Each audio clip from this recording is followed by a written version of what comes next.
네, 안녕하세요. 여러분들의 구독과 좋아요로 이 채널이 유지되고 있습니다. 네, 이 영상 속도는 1.5배를 추천드리는 바이고요. 네, 이번에도 어떤 소식이 나왔는지 같이 한번 내용을 보도록 하겠습니다. 네, 보게 되면 금통위원회가 이번에 기준금리 인상을 했죠. 그래서 이창용 한국은행 총재가 물가 정점 여부 관계없이 포워드 가이던스 기조를 그대로 유지할 것이다 라고 언급을 하기도 했습니다. 그렇기 때문에 미국 에서 기준금리 인상을 할 때 우리는 좀 더 맞춰서 올리겠다, 후행으로 올리겠다라고 이야기를 했기 때문에 그 점을 좀 봐야 될 것 같고요. 앞으로 향후 금리 인상 폭과 속도는 높은 인플레이션 정도와 흐름세, 국제 안정 상황 이런 뭐 변명거리라고 볼 수도 있겠지만 더 간단하게 요약을 하게 되면 미국에 맞춰가지고 우리는 좀 대응을 할 거다. 인플레 부분은 최대한 부채 규모를 잘 터지지 않게 관리를 최대한 잘할 것이다. 이렇게 보시는 게 맞을 것 같습니다. 그래서 뭐 9월, 10월 이 사이에 채무조정 상환 정책도 나오게 되죠. 그래서 저번에 실탄 조턴 간에 채무에 문제점이 좀 있는 사람들을 구원의 정책으로 아마 진행이 될 것으로 보여집니다. 달러 인덱스 추이는 108.41을 기록을 했다고 하는데요. 잭슨홀 미팅을 앞두고 매파적 발언에도 불구하고 22 통화정책회의 의사록에서 매파가 나왔기 때문에 달러 인덱스가 점차 좀 수그러들었 같다라는 점과 그 다음에 금가격 추이는 온스당 1757달러 선으로 마감을 보여주었다고 하는데요. 파월 연준 의장의 발언과 그리고 연준 위원들의 매파적 발언에도 불구하고 선반영되었다라는 인식이 좀 있었다고 합니다.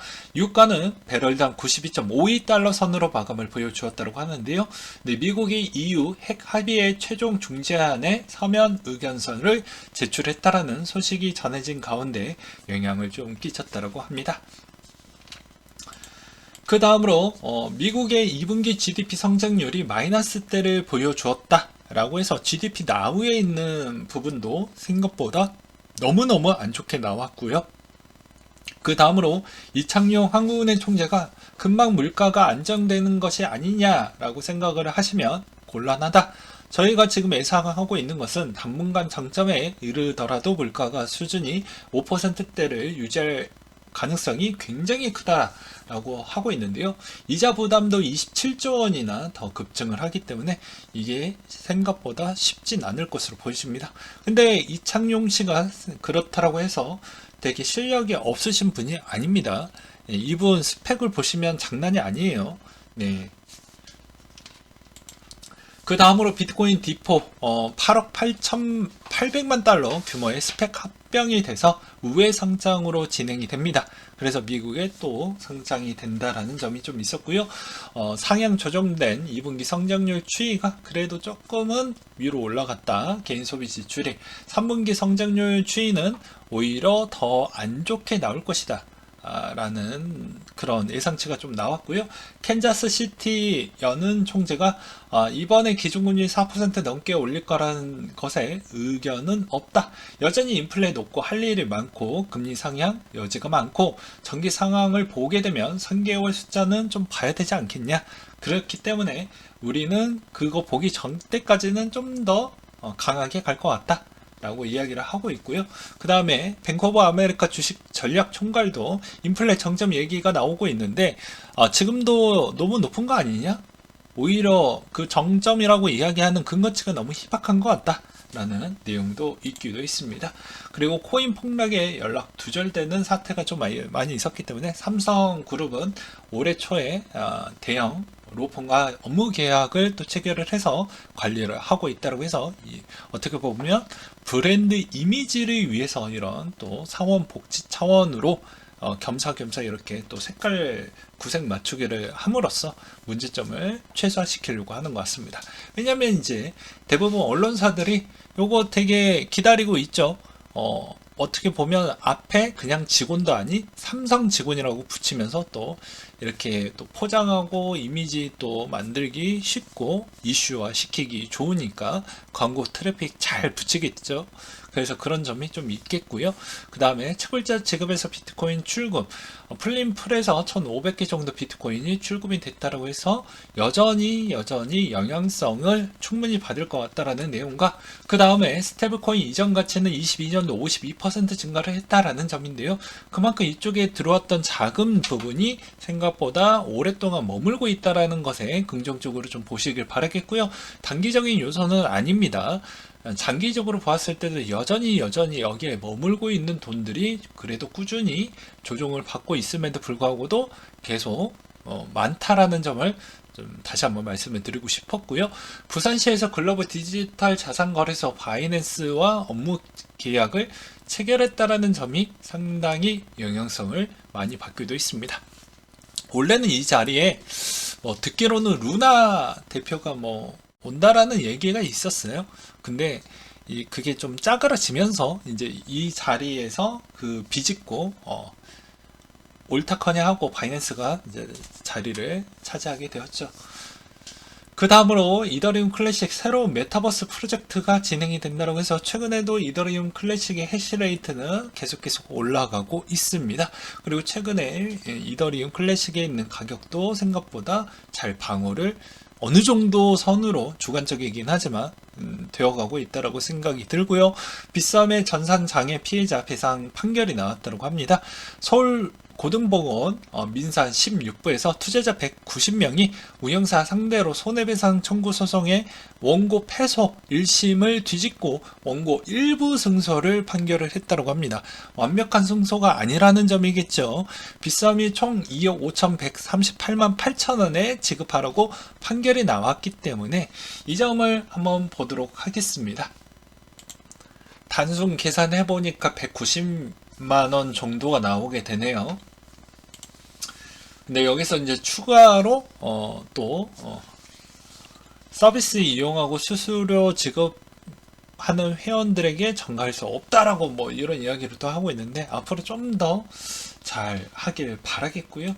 그 다음으로 또 보게 되면 이더 POW 개발팀이 테스트넷 아이스버그를 출시를 했다고 합니다. 여기 나름대로 좀 고민이 많을 것 같습니다. 저번에도 말씀을 드리기도 했었죠. 거래소가 서비스를 지원해 주어야지 포크에 대한 의미가 있습니다. 근데 이미 몇 가지는 우리가 다 알고 있죠. 오라클, 스테이블코인 이런 쪽에서 벌써 스탠스를 다 잡아놨고, 나머지 쪽은 이제 거래소에서 지원을 해줄 수 있을 만한 쪽이 더 많아질 것이냐 적을 것이냐, 이걸 좀 간보기 한다라고 보시면 될 것 같습니다.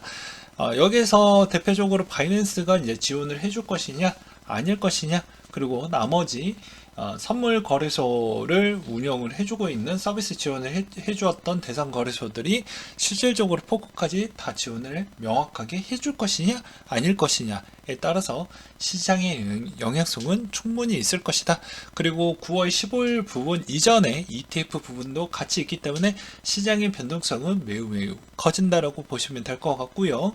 FTX 알라베다 VC 운영을 통합을 한다라고 합니다. 알라베다가 디파이 장외 거래를 집중한다라고 되어져 있기 때문에 앞으로 이 FTX와 알라베다와 손을 잡고 이제 장외 거래와 디파이 시장이 얼마만큼 또 회복이 빠르게 될지도 좀 지켜봐야 될 것 같습니다.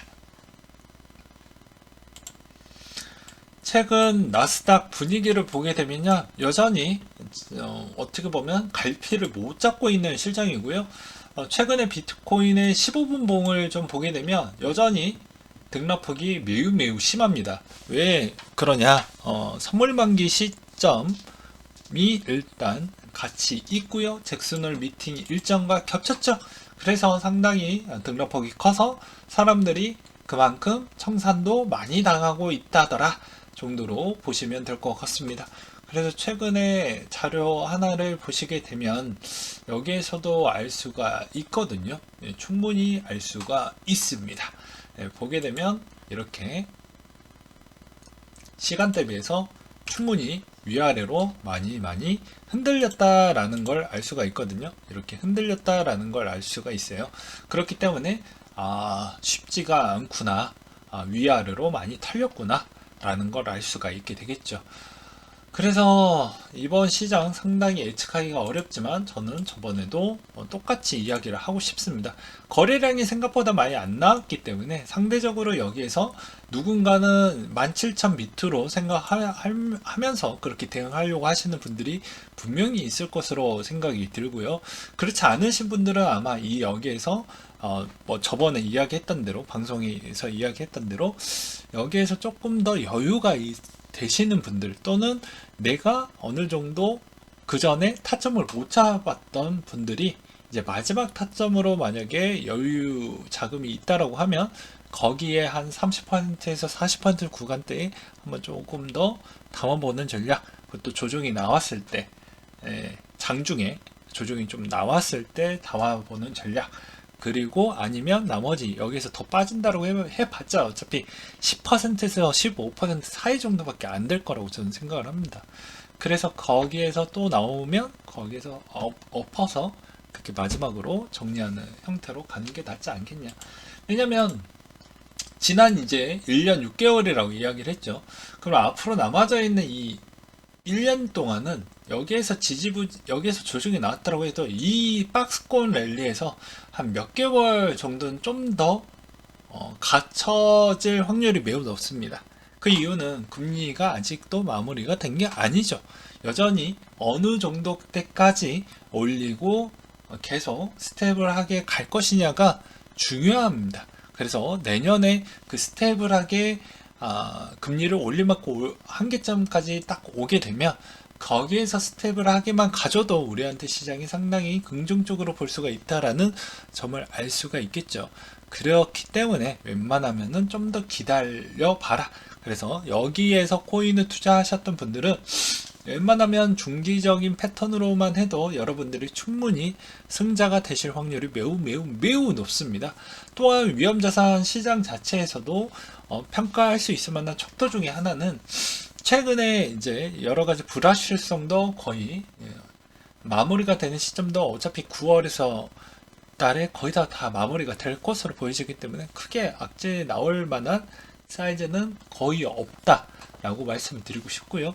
그리고 미국 자체에서도 중간 선거 이후 때부터 지수가 좋았기 때문에 지수가 좋았다라는 건 위험자산 선호 심리도 좋아졌다라고 표현을 드릴 수가 있겠죠. 그리고 그 뒷받침 배경은 아무래도 이제 중간 선거가 지난다라는 것은 대통령 임기도 반 정도가 지난다라는 것입니다. 그러면 임기가 지나고 난 뒤에 가장 많이 영향을 줄 수 있을 만한 게 또 뭐가 있을까요? 퇴직연금이 되겠죠. 401k에 따른 조정폭으로 손실률이 매우 커지는데 여기에서 4%대까지 계속 유지를 하면서 올릴 수 있다는 건 그 근거치 기준으로 리츠, 미국인들이 투자했던 리츠의 50% 비중이 리츠 상품이 이제 4%에 거의 근접해지면 거의 중간계층에 있는 리츠 시총 규모 애들이 다 터져 나갈 것입니다. 그러면 이게 연준이 안 움직일 수가 없습니다. 그 금액이 생각보다 커요. 한두 개 터져주는 게 아니기 때문입니다.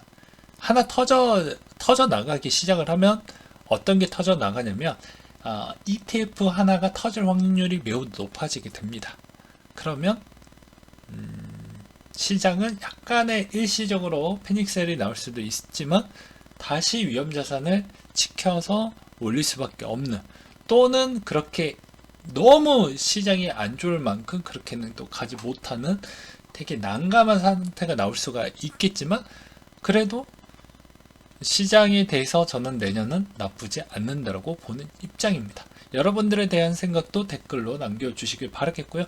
어차피 1년 6개월 안에서는 충분히 지금에 있는 자리보다는 위에 있을 것이다 라고 저는 말씀을 드리고 싶습니다. 네, 이상으로 마치도록 할게요.